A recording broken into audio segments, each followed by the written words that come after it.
Namaste. My name is Preity Upala, and I am a global thought leader and a multimedia personality. Welcome to my podcast, The Preity Experience. Join me as I explore some of the most fascinating and crucial issues that affect our world today. I take a unique global perspective on these issues, and the very foundation of my insights is humanity and spirituality. I'm Preity Upala, and welcome to the Preity Experience. External Affairs Minister S Jaishankar will be the first Indian cabinet member to hold in-person meetings with senior members of the Biden administration in the United States. Jaishankar is on a 5-day US visit that will bring him to Washington, D.C. on Wednesday, which is day after. Whether he will be meeting with the American president is still not clear. Talks are expected to cover COVID-19, a subject uppermost on everyone's mind, and related healthcare issues, but also an entire range of issues from international to regional, such as Afghanistan, economic and strategic, reflecting the ever-expanding breadth of bilateral relationship and related discussions between these two great nations. Jaishankar is also scheduled to meet UN Secretary General Antonio Guterres in New York City on Tuesday, which is tomorrow. The External Affairs Minister will be in New York City Monday and Tuesday, and then head for Washington, D.C. on Wednesday for another 2 days, which is his itinerary, packed with meetings with cabinet ministers, including his counterpart, Secretary of State Antony Blinken. Well, this meeting has come at a time when India is perhaps looking for assistance and goodwill from the United States like no other time. We'll try and get some perspective from our panelists on this very important debate. Joining me on the program is Ambassador Dr. Deepak Vora, former Secretary, Ministry of External Affairs, former diplomat. Also joining us on the show is Padma Shri, Dr. Sanjeev Bagai, Chairman and MD of Nephron. Joyita Basu, Editor of the Sunday Guardian, is also here with us. And last but by no means the least, Preity Upala, Editor of The Observer. She joins us from Los Angeles, California. Ambassador Vora, in simple terms, how is this visit unique in terms of the timing that it's been put in? Thank you very much, Mr. Malhotra. Always a pleasure, a delight to learn from you, from Dr. Bagai, from Ms. Upala, and of course from Ms. Joyita Basu. So why has Dr. S. Jaishankar gone to the USA at this time? It is much more than symbolism, sir. Based on assessment, dialogue between nations is elevated from the ambassadorial to the ministerial and then to the summit level. There is powerful messaging involved. The Chinese virus has changed our lives, damaged our world as we knew it, yet it shows a new quality of national and transnational solidarity as seen between India and the United States. We are still groping in the dark, sir, trying to find escape routes. We see a light at the end of the tunnel, then realize that the tunnel itself is crawling with the virus. Now, after supporting the temporary patent vaccine waiver in the World Trade Organization, US is stepping up its contribution of ready-made vaccines to the world, of course, after ensuring that it has enough for its own people. Remember what Joe Biden said about India? Just as India sent assistance to the United States as our hospitals were strained early in the pandemic, we are determined to help India in its time of need. So, Dr. Jaishankar's visit to the US, despite the risk to his own health in London recently, when 2 of his delegation were discovered to be COVID positive, to meet with leading vaccine manufacturers and patent holders, US officials and US leaders is seen in this context. You know, sir, it's interesting. China's top diplomat has rushed to Russia to cement the friendship between the former worst enemies. So are India and the US, the world's 2 most powerful democracies, coming together to shape the contours of our emerging world order, free of domination, discrimination, and disease. He'll be discussing 3 issues which are of primary importance to our world today. Number 1, the virus and how to obliterate it. Number 2, sir, the inefficacy, the inefficiency of existing institutions such as the UN and the WHO.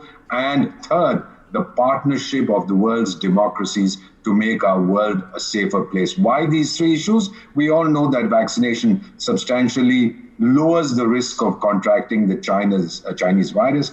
Vaccines are one of humankind's greatest healthcare achievements, along with antibiotics, clean water, and good sanitation. there should be no argument about this at all, sir. Look at the overwhelming support for India in America. I have never seen such an upsurge in goodwill for India, the largest mass mobilization of support for the Indian people ever. Secondly, the present international architecture is long past its expiry date, sir. Its credibility is at an all-time low. The UN has been conspicuously missing in action, unable to respond effectively to the pandemic, paralyzed by its excessive bureaucracy and its many systems upon systems that have been hijacked by one interloper. The WHO has done little more than dance to China's tune.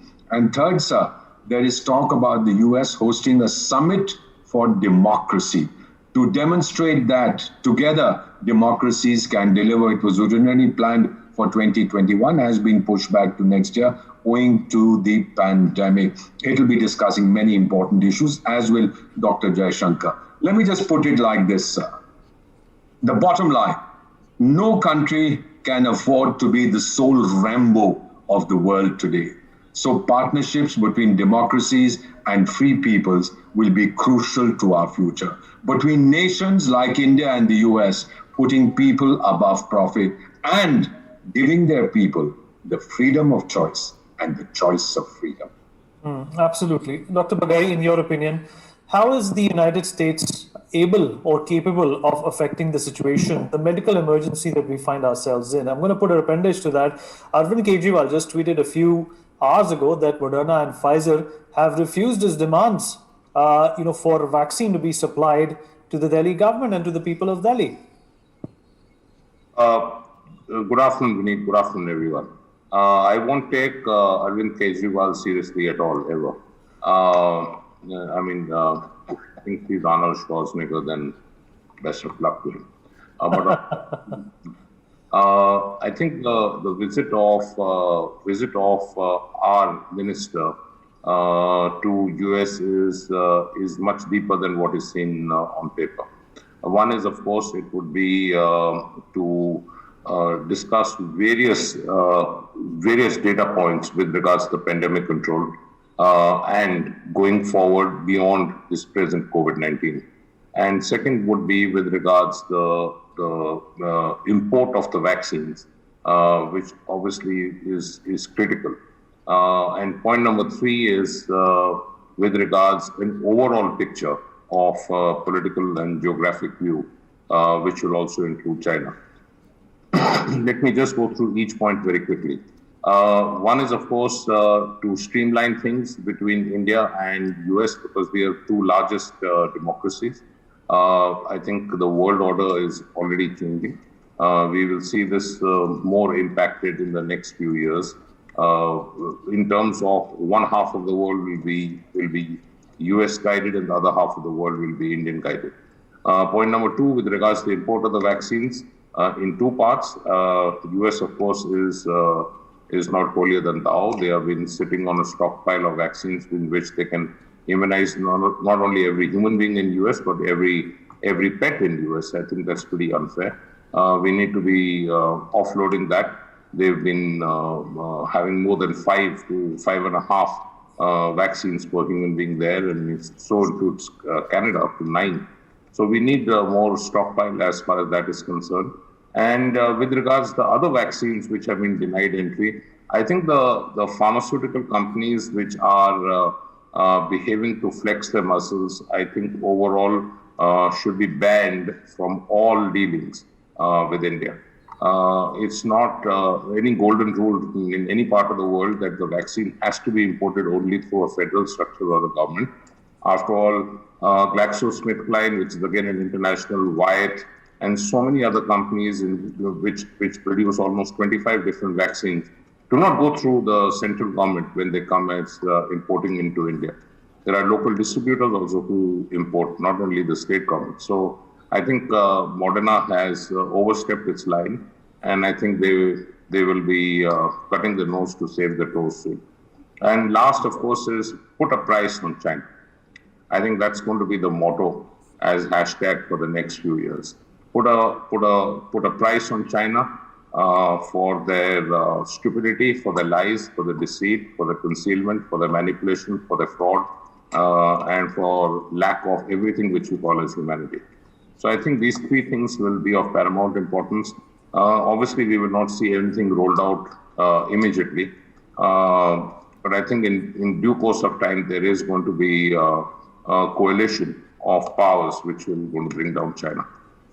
Absolutely. Joyita, we have been talking about how China has orchestrated the COVID-19 virus as a cheap way of troubling its enemies. But there has been corroboration to this. There has been corroboration to the fact that they've also been hand in glove with Pakistan, working on labs in a number of places in Pakistan, trying to come up with bioweapons. Is that something that the External Affairs Minister will be concerned about? Because this is a new range of biowarfare that India perhaps is not ready for at this point in time. Our emphasis and focus is elsewhere. We are in the middle of a debilitating pandemic. Well, Vineet, when you're talking about Pakistan, Pakistan is nothing more than a sidekick of China. It just does whatever China wants it to do or tells it to do. So I'm talking about the labs. I'm talking about the placement of the labs that are in Pakistan, but they're obviously funded and promulgated by China. I think China was trying to do a United States on Pakistan of what United States did with China. They did not conduct many of the experiments on US soil, but kind of outsourced them to Chinese labs. That is what was Dr. Fauci's organization was doing, that gain of foundation research body, the money that was going into there's a virological lab. I think they might have done something like that. But yes, I think of course, Pakistan is frankly a big player in the game. The main player is China. And the problem with China is that the very nature of their, I would say their leadership, the very nature of their governance structure, that is it's malicious, it is ruthless. They don't give a damn. Till date, we do not know how many people in China were killed. Till date, we do not know what exactly is the treatment for the virus that they have found. You see, so now what needs to be done is that before anything else, put pressure on China to reveal, to open its records, to open its books, so that I think the need of the hour is treatment. Okay, the need of the hour is treatment. The need of the hour is to find the solution. Because if you let the Chinese get away with it, they will release another virus.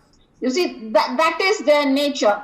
They think they can do anything to achieve the end of world domination, which they are looking for. So unless and until, say, for example, this Wall Street Journal story that came out yesterday, saying how these Wuhan virological lab people, they fell ill and all. What was China's response to that? They flat out denied it. Today, they just said that, no, this did not happen. So, but this Wall Street Journal story is based on US intelligence report. So obviously the question also arises is that what was the US doing for if they had the intelligence report about all these goings on in China? What were they doing? So why is Mr. Biden so quiet about it? And when we are talking about, frankly, the only way that you can handle China right now is decouple from them. Do not allow them to dominate the supply chain, that supply line chain that they dominate. But the problem is, you see, again, because of corporate greed, because everybody is interested in making more money, countries like Germany and all, they are all going and signing deals with China. The US also, because everybody's supply chain is kind of tied with China. Until and unless you break that, China is not going to pay.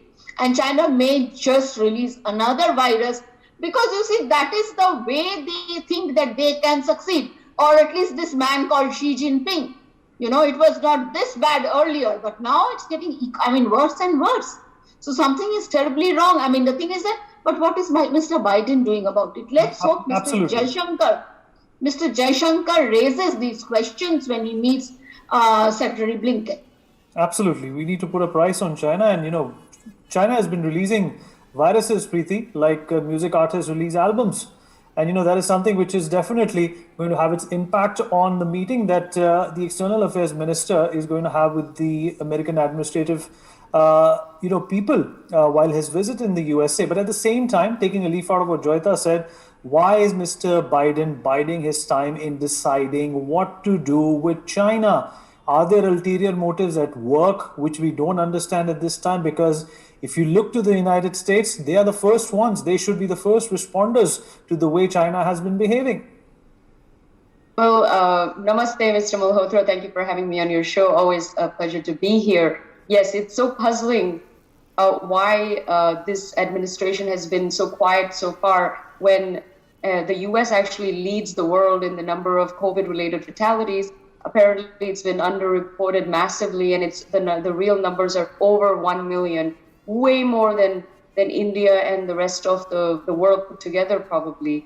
There are many reasons for this. I think just traditionally, his party, the Democratic Party, has always been a little softer on China as far as foreign policy goes, and that has sadly not changed. However, I must say, post-COVID, this is the first time when there is bipartisan support against China, and we are seeing a lot of people, even within the Democratic National Convention, the Democratic Party, that are extremely upset about what has gone on. And of course, from the Republican side, there's a lot of senators really putting their career on the line and speaking, writing, educating their constituency about this. And for the first time, there's a lot of anger on the streets of America. And it seems like, I don't know about the rest of the world, but at least in America, people know what happened and sort of where it came from. And everybody's very wary.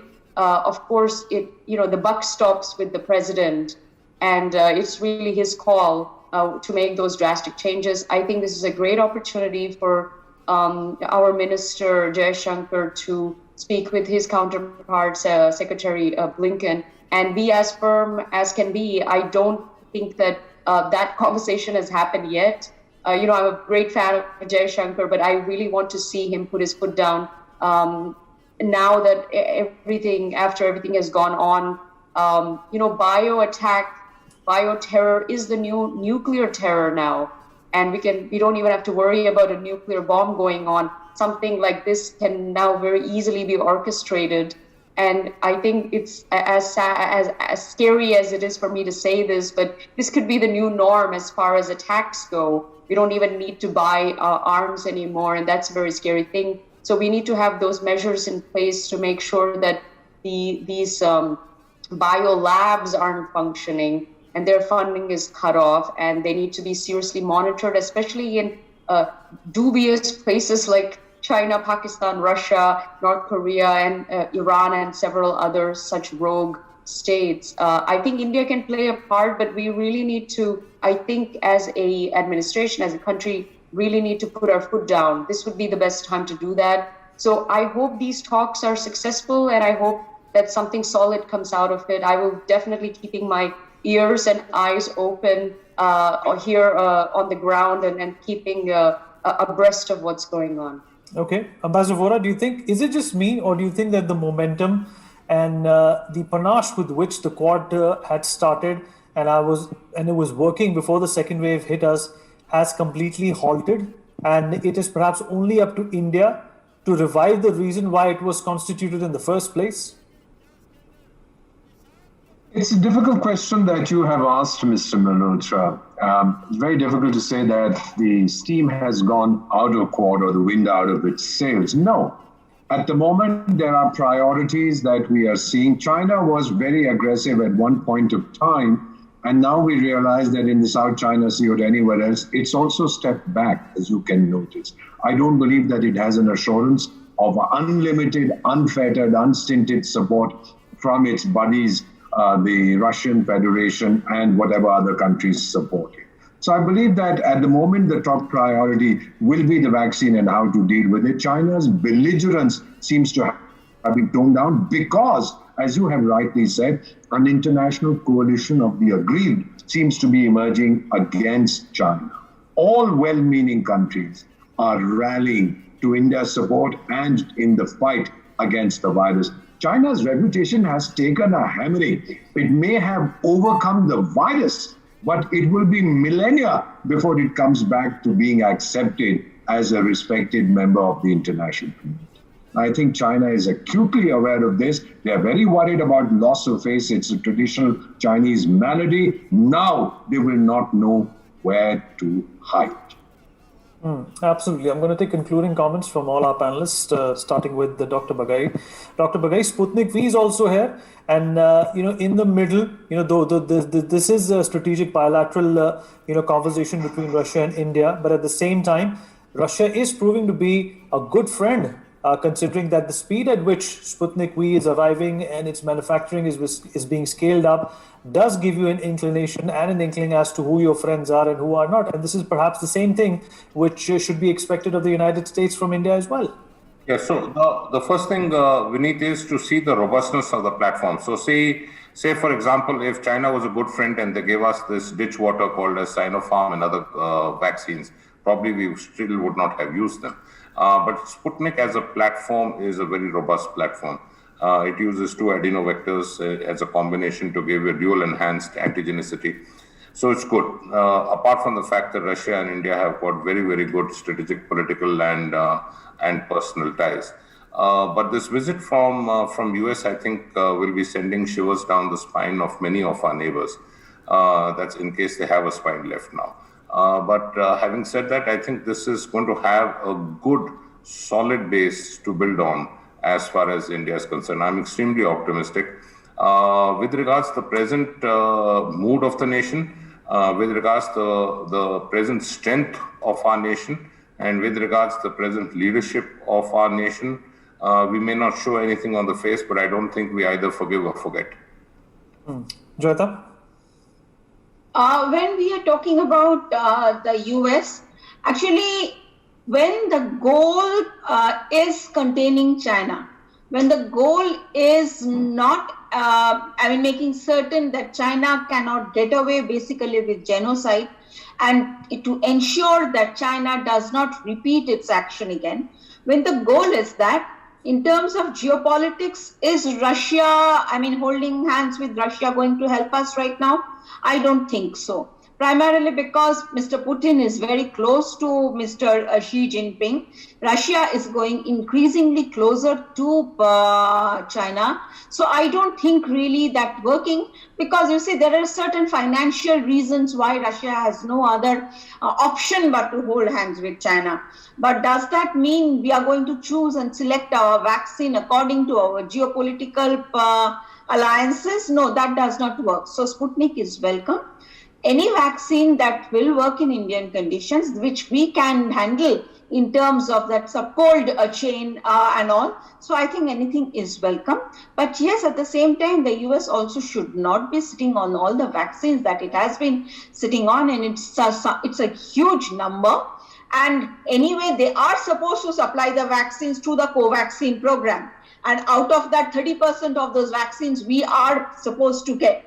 That the US has been sitting on it, well, frankly, it has not been setting an example to the world.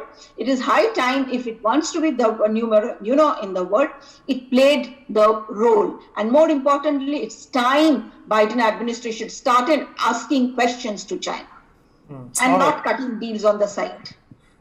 Preity, couple of minutes left on to our program. Joyita has, a convincing and a compelling point that, there has to be some sort of, a questioning on behalf of the United States towards China. That has not come by. And we are in the second wave. It's been a year and a half since the world has been thrown into this abyss of a nuisance.